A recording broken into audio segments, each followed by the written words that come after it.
Hey, Paul. How are you? Good morning. Morning still. Morning. It's been a long day for you guys, isn't it? No? Not really. It's No, kind it's of the start, yeah. Alright. You're taking on Volkan Oezdemir, who's lost his last couple. He's obviously had a very fast rise in the UFC. Do you feel like he's on any sort of decline, or what are your thoughts on Volkan right now? no. You can't. You can't because somebody's had a few losses in their sport. You can't say they're on a decline. It just his rise was a lot quicker. Like if you compare his rise to my rise, knocks out a few folk and gets that title shot. Doesn't go his way, but he's still a dangerous opponent, so you can't rule him out and just be like, he's on the slip, and Paul's in the rise. Just my journey was a slightly bit different, I ended up going through, like, it was a crazy journey, getting through where I started and just being on the fringes of that top 15 and not getting any closer, fighting guys who weren't in the top 10, fighting guys who were new to the sport, and it was just felt like I was just grinding to try and get anywhere, whereas Oezdemir was just touching folk and getting up further and further and further. But no, you can't write him out. But I just believe it's my time. I just believe that in life, there's moments that change your life, and this is going to be one of them for me. I'm 8, he's 9. I need this. I need this victory. I need to be making my way further up that ranking to get closer to that goal. That's ultimately what I want to do with this sport. You've been often underestimated, but I feel like you've been getting the respect. Do you feel that as well? Do you feel like people have stopped kind of counting you out? Yeah, I remember using the line saying I was like the Homer Simpson of the light heavyweight division. When he starts boxing, he's getting knocked out of. These people are just wailing on him, and all of a sudden he would just push them over. I had like tipped myself that. I'd also tipped myself as like the gatekeeper for like the top 15. Like, I was a doorman. I was standing there outside the nightclubs like, you can't get in. If you could beat me, you deserved to get in, and if you couldn't beat me, then you were out. And for a long time, that's the guy I was. But now I'm getting the recognition. People are like, right, Paul's got jiu-jitsu, and his stand-up's not too bad. That was one of the things that I had to change in my head. Trying to be a stand-up fighter when it's not in your nature is very difficult. You can train it and you can get good at it, but what you need to do is you need to lean into what got you to the dance. Like if you're a goalkeeper and you decide, one day I'm just going to start playing left back in football. It doesn't work that way. You've got to actually train in these positions. So you're a keeper, just stay there. I'm a jiu-jitsu fighter, just stay there. Lie on my back and let guys fall into my triangle. Well, that's a very honest assessment that you just said. I mean, going through that period, was that tough for you? Yep. It's like you need to find out who you are, and sometimes you need to be lying in Glasgow in the middle of the Ovo Hydro, knocked out, to realise who you are. And that was like a point in my life where, why were you trying to stand up with a striker? Why were you trying to stand up with a dude who flings grenades? I should have taken him down and I should have subbed him. That's what got me to the UFC. And for some reason, when I went to my second and my third fight in the UFC, I decided that I was like, no, I'm Floyd Mayweather. Watch me slip. Didn't work that way. Watch me slip into a shot and get knocked out. Changed that. Mindset changed. Now I'm a guy who's like, watch me take loads of punches, ride the storm and take you down, or you take me down and I sub you. That's what my game plan is now. Easier if they take me down, because then I don't actually have to work. So, MD that's out there, it's like, my jiu-jitsu is better than Paul Craig in the light heavyweight division, then take me down and save me like a couple of minutes. We try to drag you to the mat. That being said, are you kind of looking at it as a striker versus grappler matchup, and what do you make of Volkan's grappling? Everybody in the top 10 is going to have amazing grappling. There's nobody that's going to have no jiu-jitsu in there. I find it unbelievable if you've managed to get to the top 10 of any division without basic understanding of grappling. He's got a very, very good defence for his double leg. I know that. But when you've got a guy who's overhooting you and just trying to pull you to the mat, I don't mind pulling guard. We've seen me doing it before, and I know I got a lot of stick for it. I originally got a lot of stick for it. People were like, Paul Craig's pulling guard in the UFC. What the hell? Now people are like, Paul Craig's pulling guard. Yay. But I believe my wrestling's slightly better than his. The way I remember playing this game with my kids. It's called Top Trumps. It's like, who's better in these slightly better? Is my striking as good as Ozdemir's? Nah, he's potentially going to win that, right? He's probably a 10. I'm probably like a 3. So I'm not going to use that card. I'm not going to be like striking Paul Craig. I believe my jiu-jitsu is better than his, probably a 10. He's like a 3, and then it's the same for my wrestling. I believe my wrestling's higher than his calibre of wrestling. Right, he's been training over at All Stars, and he's trained with like Alistair over him. He's trained with all these guys, but they don't. His training partners will not have my style of jiu-jitsu. It's very, very hard to mimic. It's very, very hard to get somebody who's like me, who's built like a swimmer and has the attributes that I have. And it's like, for somebody to copy how Oezdemir fights is so much easier. Walk forward, swing lefts, swing rights, and look to knock me out. That's easy to mimic. When Oezdemir's like, what I need you to do is I need you to mimic Paul Craig. What I need you to do is pull guard and work your ass off with your legs to try and choke me out. Not a lot of people can do that. Thank you. Paul, you mentioned that you've now kind of embraced your fighting style completely now, and you're not trying to be something that you're not. Was that defeat in Glasgow like the moment that really clicked for you, or is it something that's sort of developed over the last few fights? Yeah, Glasgow was definitely that moment of changing my life. Like, I remember going out to fight Tyson Pedro at 209 and having confidence in my stand-up. Like, this is crazy. Like, I was going in there thinking, right, couple of jabs, couple of crosses, a couple of slips.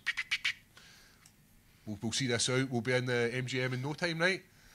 Didn't work that way. And the same in Glasgow. I had this in my head that I was going to outstrike him. I was working with different striking coaches, was having confidence in my striking. Like, I have the ability to strike. It's not like it's non-existent. Just, you need to lean into what you're good at. And Glasgow was that kind of time where you're like, why didn't you just take him down? Why didn't you bring him into your expertise? Why would you fight somebody on their home turf in their style of fighting? It doesn't make sense. And for me, I had to learn that the hard way, and it was getting knocked out. Yeah, and you mentioned the whole top trumps thing and like the skill discrepancy in terms of striking. You could flip that for the grappling. Yes. But every fight starts standing up, right? So the onus, I guess, is on you to get the fight to the mat, because Volkan probably isn't going to want to take it down there. So how do you go about bridging that gap and sort of getting to a point where his punches don't have the same leverage and you can actually get him to the mat? It comes down to watching his footage, watching how he moves. People don't change that much. If you watch my first fight to current fights, people move the kind of same way. They don't develop massive amounts of skill over a short period of time. So he's still going to be doing the exact same thing. And I'm not saying what he's doing, because what he does, he's very specific at what he does, and he's very, very good at it. That's why he fought for the title. That's why he was fighting Cormier. That's why he's still in the mix. But watching his footage and drilling that stuff and drilling it and drilling it and drilling it, and it's like drillers make killers, and it's the famous Bruce Lee quote is like, I'm going to butcher it, it's like, don't fear the man that does 1,000 kicks once, fear the man that does one kick 1,000 times. And it just comes down to finding what you're going to do and just drilling it until it becomes your bread and butter, until it becomes your muscle memory, until it becomes the minute you take a shot, you know exactly where you're going. And it's the same as jiu-jitsu. We do the exact same thing. We spend a long period of time learning our set move, so then it becomes second nature to you. And I believe that's what I did for this camp. I know what he's going to do. He knows what I'm going to do, and it's like, right, who can employ their game plan the quickest? Yeah, Volkan's got his knockout punch power. Your knockout is your triangle, right? Yeah. That's your go-to. That's the thing that's got you so many wins in the UFC. Which one of those triangle finishes for you was the most satisfying? Was it the first, the one against Ankalaev, or was it the last one potentially against Krylov? It's tough, because the one in London, that first time in London, was the fourth fight in my contract. It was the first contract I'd ever signed for the UFC. I'm coming off 2 losses. Doubts in the head. I shouldn't be here. You're always doubting your abilities. I shouldn't be in the UFC. You're a guy from Scotland who's fluked his way to get here. And then last second, he just flukes it again. And I remember standing up and just thinking, like, it changed my life. So for me, yeah, I think that's the guy. That has to be the guy. That's the moment that changed my life. I know I say Glasgow was the moment where I realised that I need to lean into my strengths, but that's the moment it's like, right, Paul, you deserve to be here. You just beat the guy who they're attempting to be the next big thing in the light heavyweight division. And even if you look at his rise now, like, He's an absolute stud. He's knocking people out. He's submitting people. Well, he's not submitting people. He's knocking people out, and he's taking them to decisions. He didn't do that to me. Didn't knock me out. I took some of his best shots, and I managed to still submit the Dagestani destroyer. And like right now, there's rumours going about in Dagestani that, like, you heard of the boogeyman? It's the bear Jew. Kids look under their bed and ask their dad to look under, and the dad has to ask the mum to look under because the dads are shitting themselves. They're like, is the bear Jew there? Because in Dagestani, like, I think I've taken 3 Russians at the moment, so I'm the boogeyman in there. You're not going to tell us what bear Jew means, are you? No. Every time we ask you, you say you won't. No. You're still keeping that one. Look under the bed and maybe you'll... Yeah. Final one, just sort of tying back to what you were saying there. You mentioned almost like that imposter syndrome that you had early on in your UFC career. Is that all in the bin now? Yeah, it's always going to be there because you're always going to doubt your own abilities.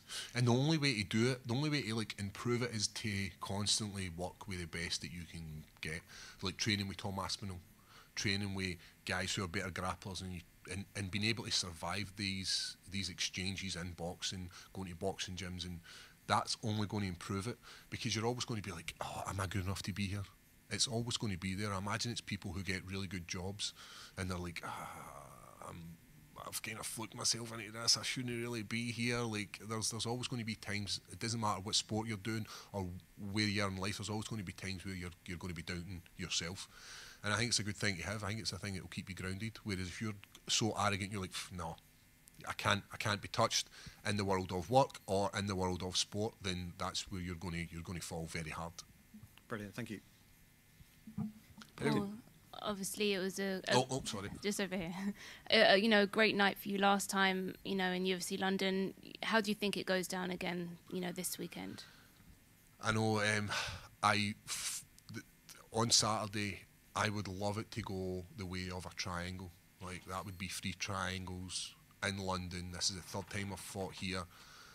That would just be the icing on the cake for me to beat another top 10 opponent with a triangle in London, and then that would be taking me into I might be in like a top 1 or 2 for the most triangles in the light heavyweight division. Like, all these kind of things are stuff that I want.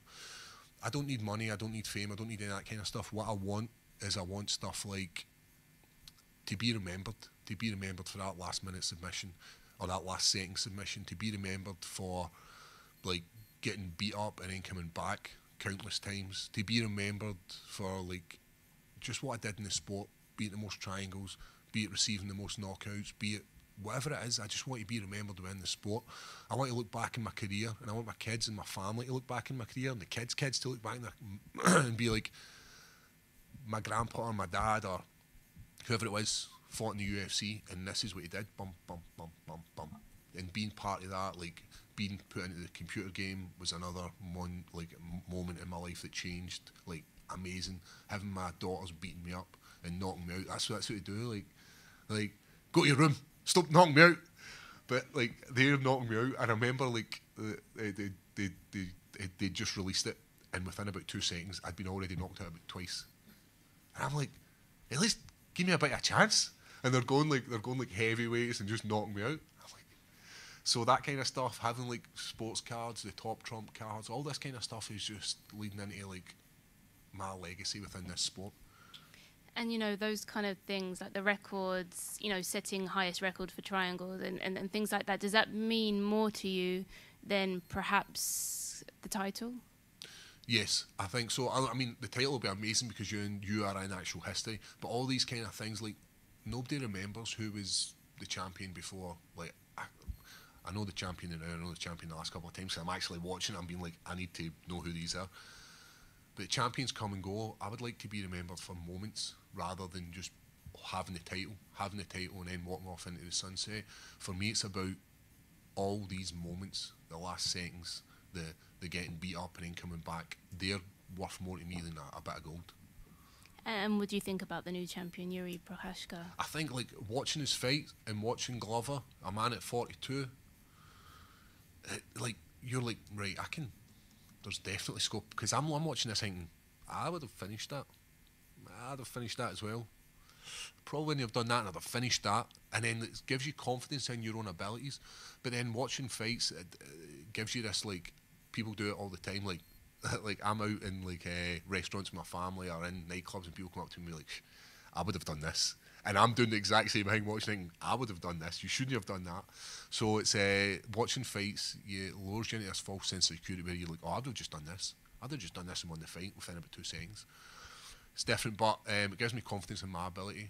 Do I think he'll be the champion long? No, I think there's, as I said, I've got a lot of hope that the Ankalaev takes that title, because I believe if he takes that title very, very soon, then I've got a rematch, because he's only got 1 loss in his record, and it's only to me.